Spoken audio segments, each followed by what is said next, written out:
जगतसिंहपुर जिला बालिकुदा एरसमा निर्वाचन मंडलीर बालिकुदा कार्यालय सम्मुख में बीजेपी कार्यकर्ता मानक नहीं एक बैठक अनुष्ठित हो जाइछि। एही बैठक में त्रिपुरार पूर्वतन मुख्यमंत्री विप्लव अतिथि भाव जोग देइथिले। से प्रदीप प्रज्वलन करिबा परे सभा कार्य आरंभ होइतिला। एथिरे बालिकुदा ब्लॉक अंतर्गत 30टी पंचायतर बीजेपी कार्यकर्ता समेत 10,000 रु अधिक लोक जोग देइथिले। एही अवसर में चलित निर्वाचन में दल को सुदृढ़ करने बालिकुदा एरसमा निर्वाचन मंडली में थिबा लोकमानक विभिन्न समस्या विषय में आलोचना हेउतिला। आउ एहार समाधान सह विधायक प्रार्थी सत्य सारथी महांती को विजयी करने को प्राणमूर्छा उद्यम करने को समस्त को कहुला। विप्लव देव दलर कार्यकर्ता मानक संबोधन कर उत्साहित करते।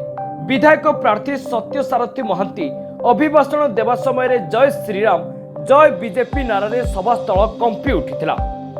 जगतसिंहपुर जिल्लारू अमेय बेहेरांक रिपोर्ट, ओडिशा न्यूज रूम।